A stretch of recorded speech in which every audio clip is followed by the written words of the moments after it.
minutes.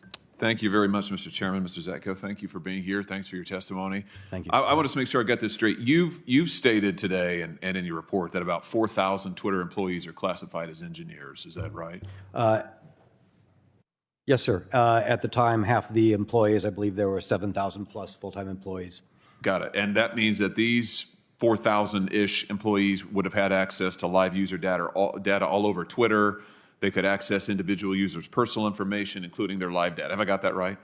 Yes, sir. If they so they would have access to the production environment. If they spent the time to meander around and look around, they would find that they could access these large troves of data. Including geolocation data? Did you testify to that earlier today? I know that Twitter has IP locations and that they do use geolocation services based upon IP addresses. Wow, 4,000 employees with access to that data. That's extraordinary. So those employees would be in a position then, if they wanted to get this information and dox Twitter users. Is that fair to say? That is a concern of mine, sir, yes. Wow.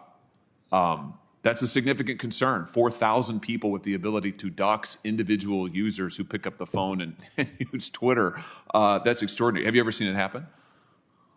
I have seen numerous situations where Twitter engineers had to patch a problem, and I said, what was the problem? And they said, oh, engineers could tweet as anybody. The data was exposed in this part, and it was always reactionary rather in finding these wounds left and right and putting Band-Aids on them because the systemic underlying problems were not addressed, the broad access to too much information and too many systems. When you say Twitter engineers could tweet as anybody, tell me what that means.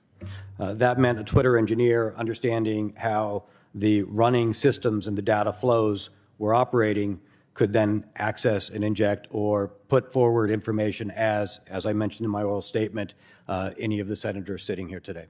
And have you ever seen that happen? No, not directly.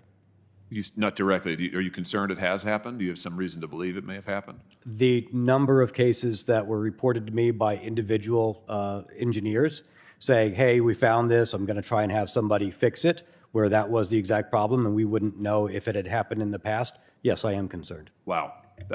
I think that's pretty significant testimony.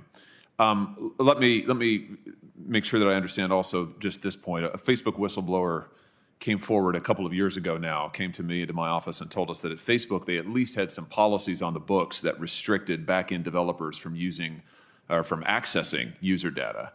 Now, whether or not those policies were ever followed, who really knows? But is it your testimony to me that Twitter had no similar policies in place that would have restricted these 4,000 engineers from accessing user data in this way? Not technical enforcement, technical policies that were enforced. I did see basic policies such as, hey, you're not supposed to access inappropriate systems, but I also saw policies saying that your work laptops should only run in the following setups, and I was aware that I don't believe any of the laptops were in compliance with those policies. None of the laptops?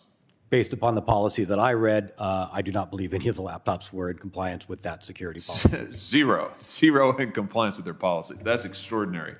Let me ask you about this. That same Facebook whistleblower told us a couple of years ago now that Twitter's content moderation staff routinely collaborated with content moderators at Facebook and Google.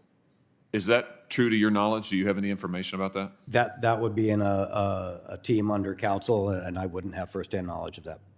Are you aware of any Twitter policies that would have prohibited coordination on content moderation between Facebook, Google, and Twitter? Not to the best of my knowledge, I am not aware. Okay, so it's eminently possible, is what you're saying. Yes, sir.